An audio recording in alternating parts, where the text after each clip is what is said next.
Raymond's house always smelled like success. Leather furniture, expensive candles, and that particular scent of money that seems to cling to marble countertops and custom cabinetry. November 2018, and I was 22 years old, standing in his Denver mansion's foyer with Mom and my sister Nora, holding a store-bought pumpkin pie, because that's what we could afford. Anders, Claire, get in here. Raymond's voice boomed from the dining room, already carrying that loose, jovial tone that meant he'd started drinking early. My uncle had inherited Dad's construction business when Dad died, then parlayed it into real estate development. Everything Raymond touched turned to gold, or at least that's what he told everyone at every family gathering. Mom smoothed her dress, the navy blue one she wore to job interviews in church, the only nice dress she owned anymore. 6 months since the divorce was finalized. 6 months since she'd lost the house, the car, everything except her dignity and her kids. She was living in a 400-square-foot studio apartment in Aurora now, the kind of place with weekly rent options and thin walls that let you hear your neighbors' entire lives. "You look beautiful, Mom," I whispered, meaning it. Claire Beck at 48 had the kind of quiet strength that divorce couldn't break, even when it tried its hardest. The dining room was a showcase of Raymond's wealth. Crystal glasses caught the light from an honest-to-God chandelier. The table could seat 12, laden with food that probably cost more than Mom's monthly rent. Theo, my cousin, barely looked up from his phone as we entered. He was 20, Raymond's only son, and currently filming himself for Instagram Live while showing off his new Audi keys. "Look at this beauty," Theo was saying to his phone screen, dangling the keys. "Early Christmas present from Dad. Fully loaded, leather interior, premium sound system. Living the dream, guys." I felt Mom tense beside me. Not jealousy, Mom wasn't built that way, but awareness. The sharp recognition of just how different our worlds had become. "Theo, put that away. We have company," said Janet, Raymond's wife, though her smile was strained. She'd always been kind to us, in that careful way people are kind to relatives they pity. We found our seats. Mom between Nora and me, like we'd unconsciously formed a protective barrier. The conversation flowed around us. Theo's college plans, Raymond's latest development project, Janet's charity work. Normal family dinner talk, except we weren't really part of it anymore. We were the audience, the reminder of what happens when life goes wrong. I watched Mom cut her turkey into precise, small pieces. She'd always been methodical like that, even when we were kids and she was managing Dad's books for the construction company. Numbers person, detail-oriented, never wasted anything. Those skills were serving her well now, stretching every dollar until it screamed. "So, Claire," Raymond said, setting down his wine glass with a soft clink against the table. The conversation had lulled, and something in his tone made everyone look up. "How are you settling into that new place? The one off Colfax?" Mom's fork paused halfway to her mouth. "It's fine, Ray. Small, but it works." "Small?" Raymond nodded, like he was considering this. "How small are we talking? Studio?" "Yes." Theo looked up from his phone for the first time all evening, suddenly interested. Nora's hand found mine under the table, her fingers cold. "Weekly rates, right?" Raymond continued, his voice getting that particular edge it took on when he thought he was being clever. "I mean, that's what those places do. Weekly rent because the tenants can't qualify for regular leases."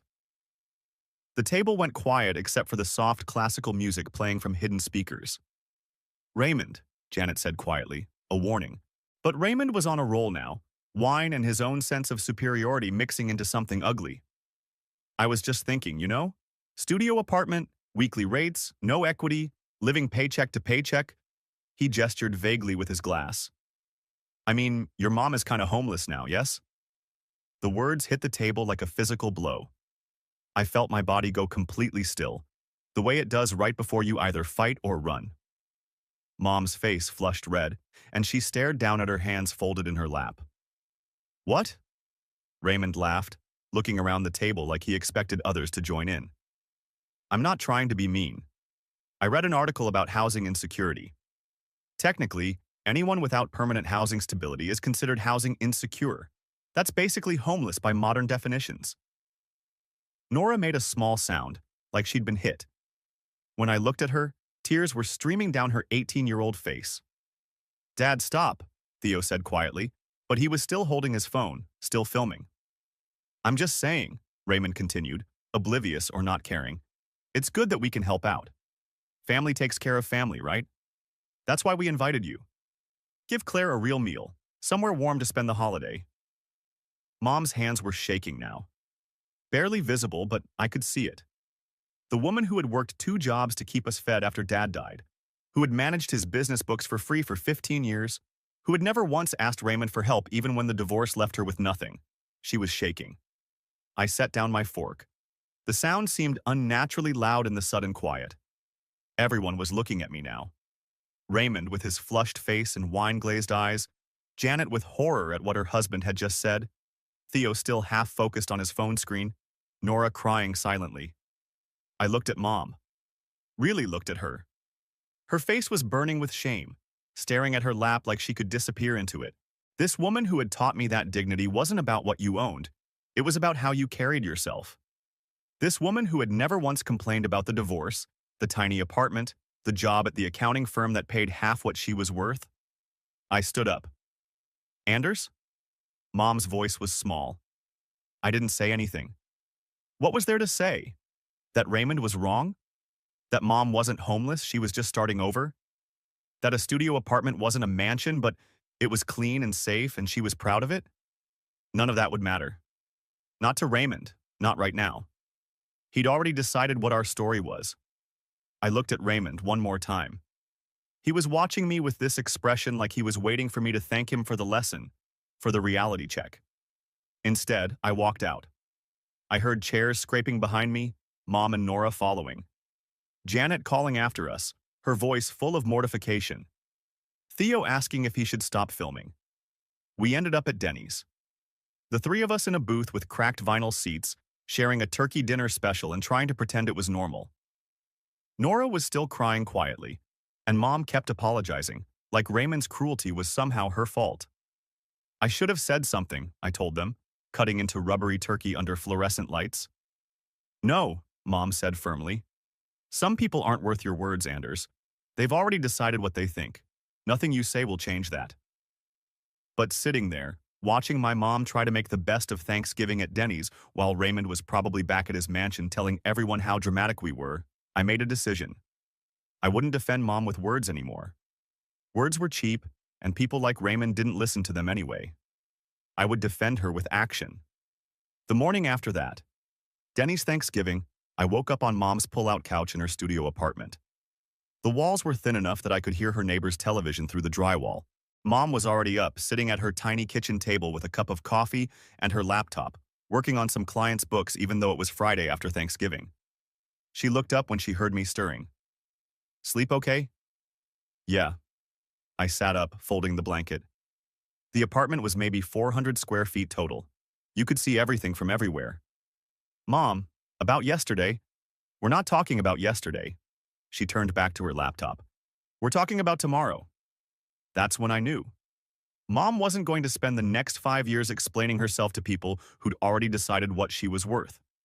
She was going to spend them proving it to herself.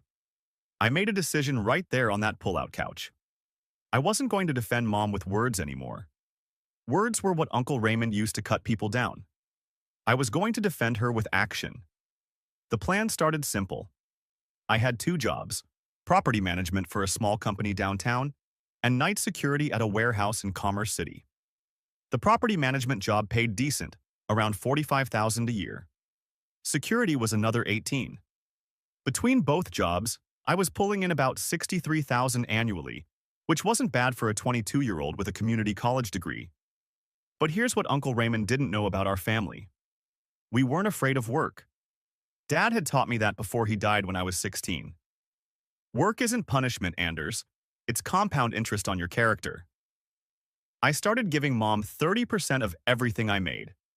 Not because she asked, she never would have, but because I could live on the rest, and she had something I didn't. A mind for numbers that could turn 30% into 60, then 60 into 120. Mom had always been good with money. When she was married to Dad, she managed their finances and somehow always made the mortgage payments, even when Dad's construction work got slow in winter.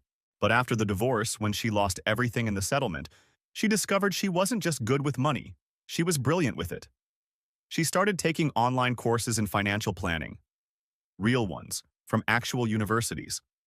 Not those get-rich-quick seminars that promise you'll be wealthy in 90 days. Mom studied portfolio theory and tax law and market analysis like she was training for the Olympics. By year 2, she'd landed a consulting gig helping other divorced women rebuild their finances. By year 3, she was featured in a Denver Post article about financial recovery after divorce.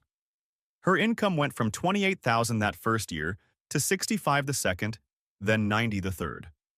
But the real magic happened when we combined forces. I got my real estate license in year 2. Started small, tiny flips in neighborhoods that reminded me of where we grew up. Houses that needed work but had good bones. Mom would run the numbers, analyze the market comparables, calculate renovation costs down to the penny. I'd do the physical work, most of it anyway. We'd contract out the electrical and plumbing, but I could handle demo, drywall, paint, basic carpentry.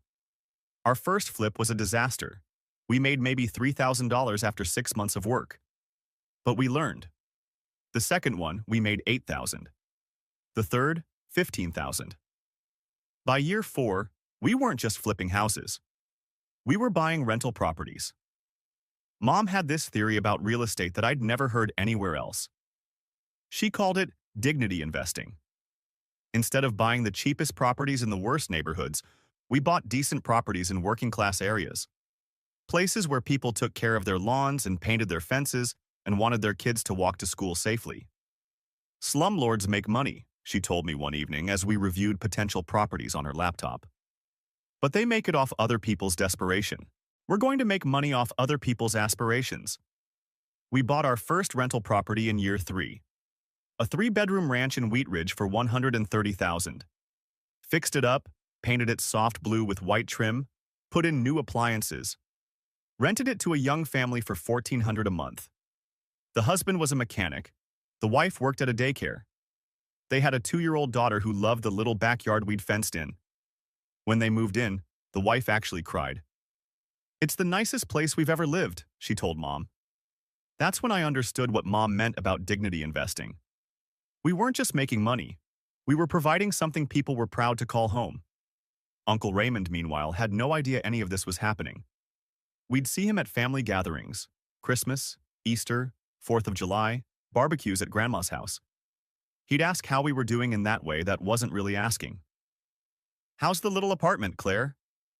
"Anders, still doing the security guard thing?" Mom would smile and say, "We're doing well, thank you." I'd nod and change the subject. Raymond would talk about his latest development projects, the new office building downtown, the subdivision he was planning in Castle Rock. Theo would show off whatever car he was driving that month. Always something European, always financed through Dad's company. They never asked follow-up questions about our lives, which made it easy to stay quiet about what we were building. By year 4, we had 6 rental properties across the Denver metro area. Mom's consulting practice was bringing in $140,000 annually. I'd left the security job and was working property management full-time while handling our real estate investments. We formed an LLC, Beck & Beck Properties. Mom and me, 50-50 partners. That's when we found the evergreen property. It was listed as a tear-down opportunity on 4 acres of lakefront land. The house was from the 1970s, all dark wood paneling and orange shag carpet. The roof leaked, the foundation had settling issues, and the septic system was failing. But the land was perfect. 4 acres on Evergreen Lake, with mature pine trees and 300 feet of shoreline. The listing price was $425,000, which was actually reasonable for lakefront property in the mountains, even with a house that needed to be demolished. Mom and I drove up there on a Saturday morning in March. Snow still covered the ground, but you could see the potential. The lake stretched out in front of us, surrounded by mountains that looked like a postcard. "We could build here," Mom said quietly. We were standing where the old house's living room used to be, looking out through a broken window at the water. "It would take everything we have," I said, "and probably more." "Yes?" She was quiet for a long moment. "But Anders, look where we are. I looked around. At the mountains, the lake, the trees. At my mom, who 5 years earlier had been living in a studio apartment where you could hear the neighbor's TV through the walls. "Let's do it," I said. We bought the property in April 2021, spent that summer tearing down the old house ourselves. Well, mostly me, with mom handling the permits and contractor coordination. We designed the new house together, working with an architect who specialized in mountain contemporary style. The house we built was nothing like Uncle Raymond's mansion. His place was all about showing off: marble floors, crystal chandeliers, rooms that nobody actually used. Our house was about living. 4,500 square feet, but every room had a purpose. Floor-to-ceiling windows facing the lake. A kitchen designed for actual cooking, not just catering. A master suite for mom with a reading nook where she could watch the sunrise over the water. We also built a small guest house for Nora, who was finishing college and wanted a place to stay when she visited. The whole project took 2 years and cost us nearly everything we'd saved. But we paid for most of it in cash, taking only a small construction loan that we paid off within 6 months of completion. Mom moved in during summer 2023. I kept my apartment in Denver, closer to work, and I liked having my own space. But I spent most weekends at the lake house. Uncle Raymond had no idea any of this was happening. As far as he knew, Mom was still struggling in that studio apartment, and I was still working security somewhere. The silence wasn't strategic exactly. It just felt right. Why would we tell people who'd made it clear they thought we were failures? Why would we seek approval from someone who'd called Mom kinda homeless and thought it was funny? Mom put it best one evening as we sat on her deck watching the sunset over Evergreen Lake. "Some people earn the right to know about your life. Others forfeit it." I thought about Dad sometimes, wondering what he would have thought about the house, about the business we'd built. He'd always been proud of honest work, but he'd never had the chance to see work turn into wealth. I think he would have liked knowing that Mom and I did it together, that we took care of each other. The irony wasn't lost on me that we'd built something bigger than Uncle Raymond's development projects. Beck and Beck Properties owned 12 rental units across 3 counties. Our combined net worth had crossed $2 million. Mom's consulting practice was booked 6 months out. But the real victory wasn't the money. It was watching Mom transform from someone who'd lost everything in a divorce to someone who helped other women avoid the same fate. It was seeing her confidence return, her laugh get easier, her shoulders straighten when she walked. It was knowing that when Uncle Raymond had tried to make her feel small, she'd used that energy to become larger than he could have imagined. We just never told him about it. The drive to Evergreen took 43 minutes. I'd made this trip hundreds of times over the past 2 years, but today felt different. The mountains looked sharper against the October sky, like someone had adjusted the contrast on reality itself. My phone buzzed constantly in the cup holder. Family group chat notifications I'd had muted for 5 years suddenly demanding my attention. I pulled into the circular driveway and sat for a moment, engine ticking as it cooled. The house rose before me like something from Architectural Digest.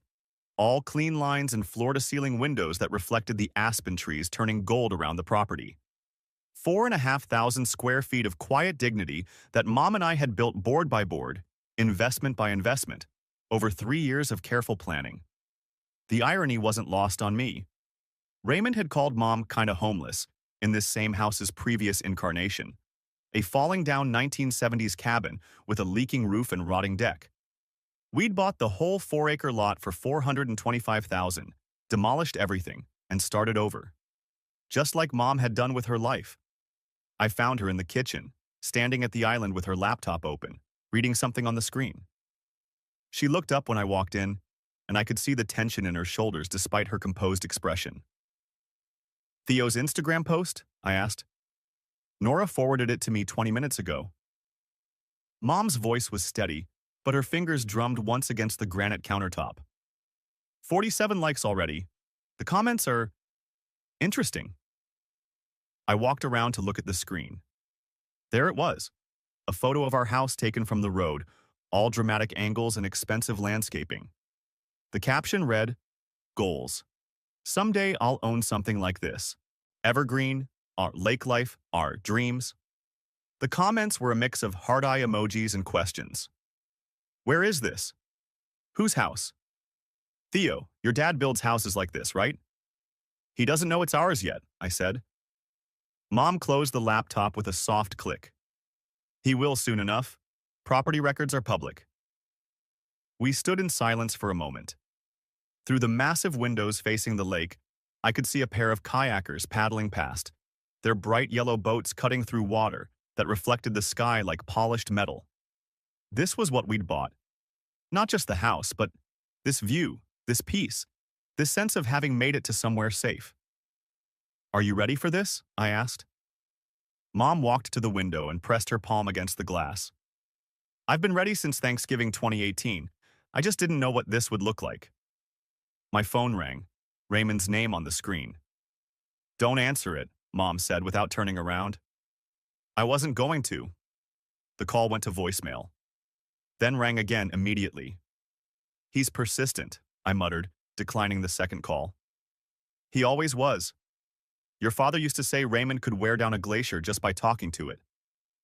The third call came 30 seconds later. This time I answered. Anders, thank God. Listen, I need to ask you something and I want you to be straight with me. Raymond's voice had that forced casual tone he used when he was trying to control a situation.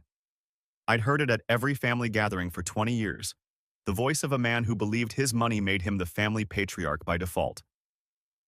What do you want, Raymond? Theo's at some property in Evergreen. Says the mailbox has Beck on it. Big modern house on the lake. You know anything about that? I looked at Mom. She'd turned from the window and was watching me with those calm gray eyes that had gotten us through the worst year of our lives. I know about it. Well, whose is it? Check the property records if you're curious. Anders, don't play games with me. Is this some kind of joke? Because if you and Claire are house-sitting for someone... I hung up. The silence in the kitchen felt different now, charged with the electricity of a storm that had been building for 5 years.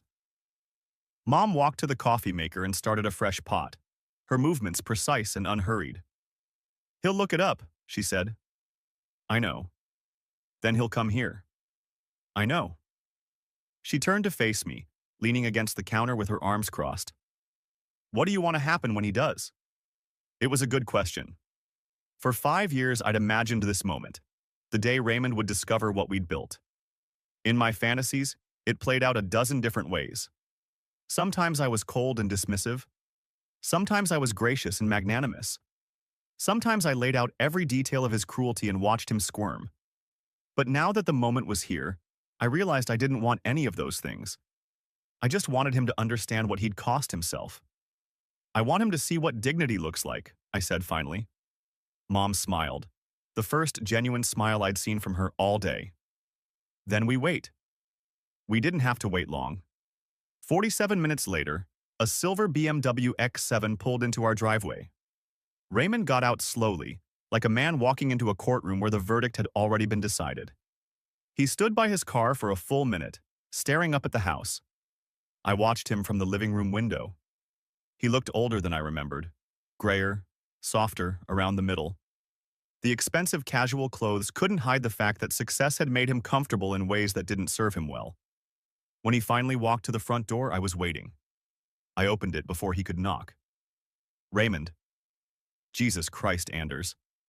He was looking past me into the house, at the soaring ceilings, the custom millwork, the art Mom had started collecting. This is really yours? It's Mom's house. I helped build it. Build it how? Where did you get this kind of money? The same place you got yours, work. That stopped him. Raymond had inherited his construction company from his father, along with enough capital to expand into real estate development. He'd never built anything from nothing, never had to choose between groceries and rent, never sat in a Denny's on Thanksgiving because he couldn't stomach watching his mother be humiliated. I want to talk to Claire, he said. She doesn't want to talk to you. You don't speak for her. No, but I know her well enough to know that some conversations aren't worth having. Raymond's face was flushing red, the way it always did when he didn't get what he wanted immediately. Look, I came here to apologize. What I said at Thanksgiving was wrong. I was drunk. I was stressed about the market. I said something stupid. But this, he gestured at the house. This is incredible. I had no idea you two were doing so well. Because you never asked. I'm asking now. 5 years too late.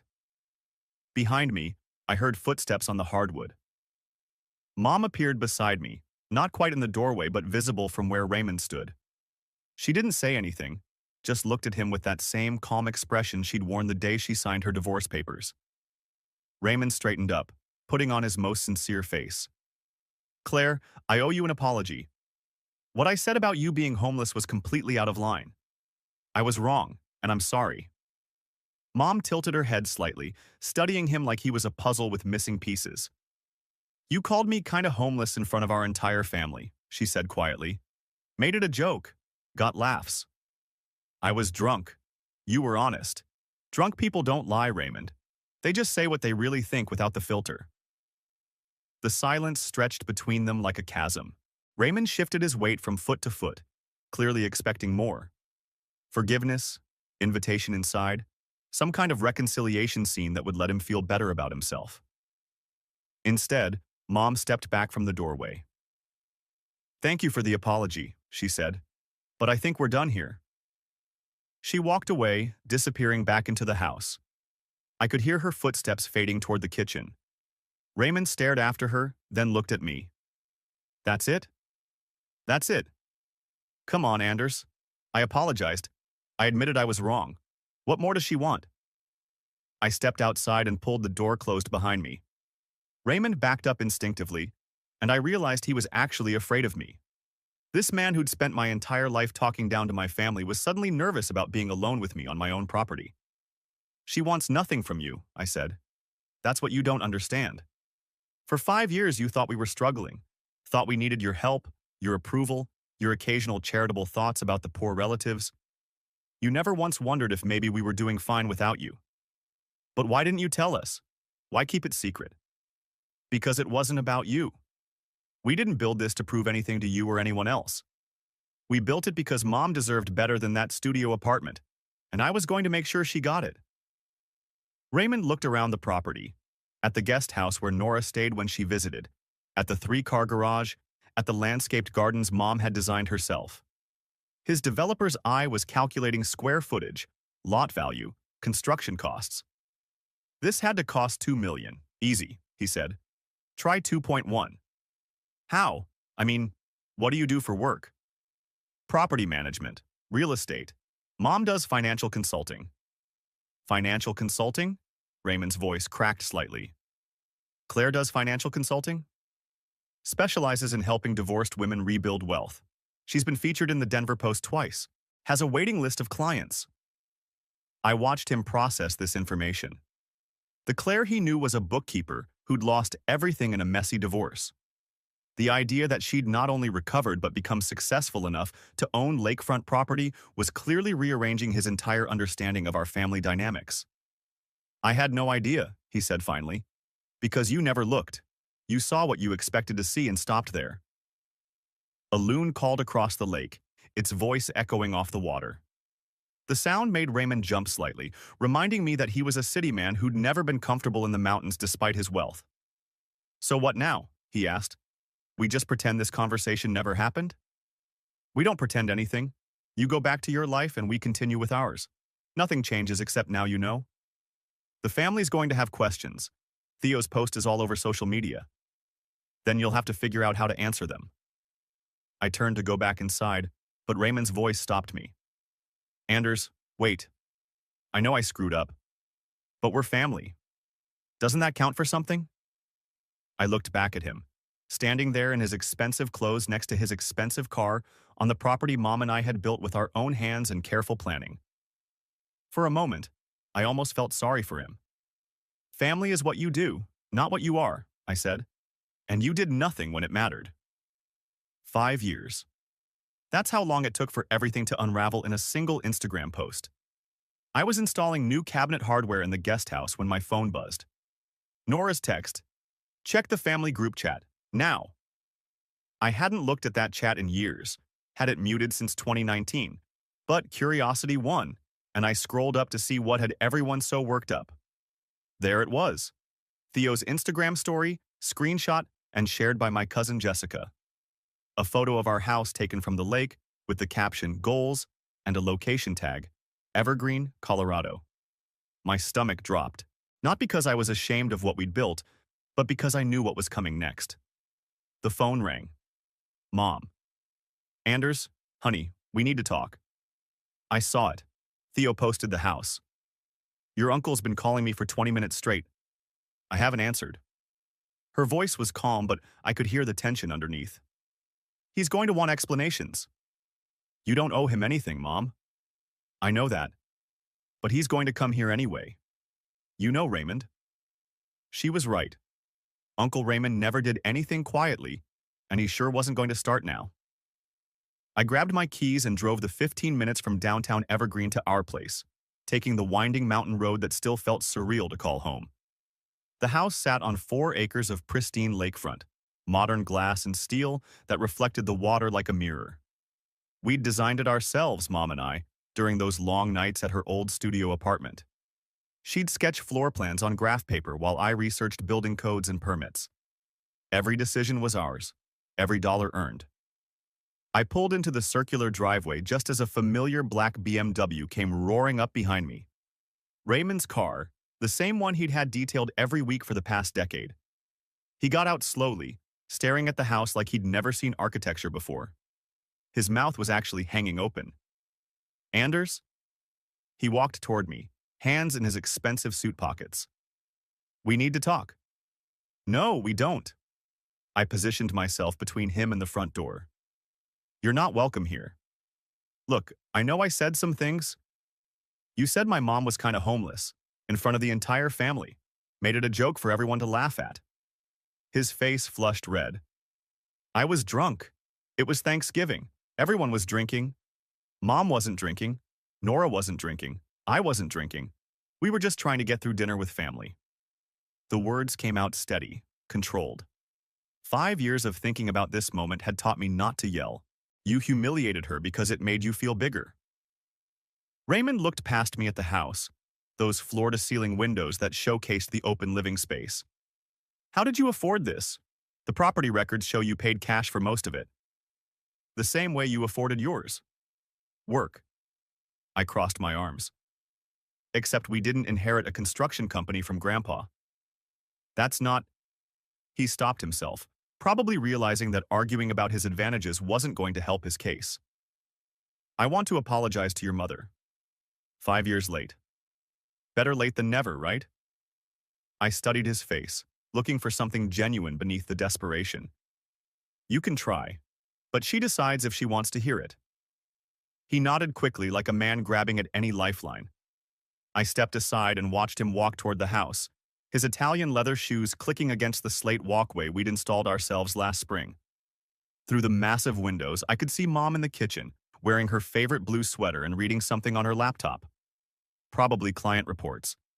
Her consulting practice had grown to include 12 divorced women across the Denver metro area, helping them rebuild their financial lives from scratch. She looked up as Raymond approached the glass. For a moment, they just stared at each other through that transparent barrier. Him on the outside looking in, her safe and warm in the home she'd built with her own hands and mind. Raymond raised his hand, maybe to knock or wave. Mom watched him do it. Then she looked down at her laptop and went back to reading. She didn't get up. Didn't motion him in. Didn't even shake her head no. She just continued with her work, as if he wasn't there. Raymond stood there for a full 2 minutes, his breath fogging the glass in the mountain cold. Then he turned around and walked back to me, his shoulders sagging. She won't see me. She saw you. She just doesn't want to hear you. That's not fair. Fair? I laughed, but there was no humor in it. You want to talk about fair? Mom lived in a 400-square-foot studio apartment with a bathroom so small she couldn't fully extend her arms. She ate ramen noodles for dinner so she could save money to invest. She worked 60-hour weeks while taking online courses at night to build her business. And you called her homeless at Thanksgiving dinner because it got a laugh. Raymond flinched like I'd hit him. I didn't know she was struggling that much. You didn't want to know. There's a difference. He looked back at the house one more time, then at his BMW, then at me. What do I do now? Nothing. You do nothing. You go home to your mansion and your inherited business and your son who posts everything on Instagram, and you leave us alone. Anders, please. Some apologies need to stay on the other side of the door, Uncle Raymond. He opened his mouth to say something else, then closed it. Got in his car and drove away, the engine echoing off the mountains until it faded into silence. I found Mom in the kitchen, still reading her laptop. She looked up when I came in. How long was he out there? She asked. About 5 minutes total. You saw the whole thing. She nodded. I've been practicing that moment for 5 years, wondering what I'd do if he ever showed up here wanting forgiveness. And? Turns out I don't need to forgive him. I just need to not let him in. She closed the laptop and looked out at the lake, where the afternoon sun was turning the water gold. This house isn't about him, honey. It never was. We built it for us. My phone buzzed with a text from my boss at the property management company. Need to talk Monday. Saw the social media posts about your LLC. Potential conflict of interest. I showed Mom the message. She sighed. Success has a way of creating new problems, doesn't it? Worth it, though. Yes, but Anders? She turned to face me fully. I need you to know something. All those years of staying quiet, not defending ourselves to Raymond and the others, that wasn't dignity. That was just postponing this conversation. What do you mean? I mean, we could have told them we were building something, could have shared our progress, our wins. Instead, we let them think we were failing because it felt safer than risking their judgment again. I thought about that. About all the family dinners we'd skipped, the group chats we'd ignored, the distance we'd created to protect ourselves. Do you regret it? No. But I wonder sometimes what would have happened if we'd trusted ourselves enough to be honest about our success as it was happening, instead of hiding it until it exploded on Instagram. That evening, Nora came over for dinner like she did most Sundays. She'd moved into the guest house 6 months ago, saving money while she finished her master's degree in social work. So, she said, cutting into the salmon I'd grilled on our deck overlooking the lake, the family group chat is absolutely losing its mind. Good losing it or bad losing it? Both. Grandma's mad that you've been keeping secrets. Aunt Patricia is asking if Mom needs financial advice. Cousin Jessica wants to know if you're hiring. And Dad? She paused, fork halfway to her mouth. What about Dad? He's been silent since this morning. That's not like him. Our father lived in Arizona now, had remarried, and started a new family after the divorce. He and Raymond had their own complicated relationship, brothers who'd grown up competing over everything, including who could be more successful. Think he'll call? Mom asked. Probably. He'll want to know if this makes him look bad somehow. We ate in comfortable silence for a while, watching the sun set over the mountains. This was my favorite time of day in the house, when the light turned everything golden and the lake became a perfect mirror. Anders, Nora said eventually, do you think we did the right thing, building all this in secret? We didn't build it in secret. We just didn't advertise it. There's a difference? I thought about Raymond standing outside the glass, looking in at a life he'd never imagined we could create. About Theo's shock when he realized the poor relatives owned more property than his father. About my boss questioning whether I'd been honest about my outside business interests. Maybe not, I admitted. Maybe silence is just another kind of lie.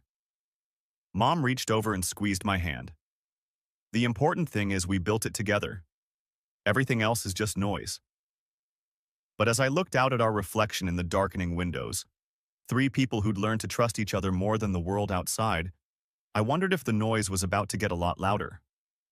My phone buzzed again. This time it was a number I didn't recognize, but the area code was local. Anders Beck? This is Jennifer Martinez from Channel 7 News. We'd love to do a feature story about your family's real estate success. Could we schedule an interview? I showed the message to Mom and Nora. Mom laughed, but it wasn't entirely happy. Well, she said, I guess our quiet life just got a lot less quiet. Outside, the lake reflected the first stars, and I realized that sometimes the thing you build to protect yourself becomes the very thing that exposes you to the world.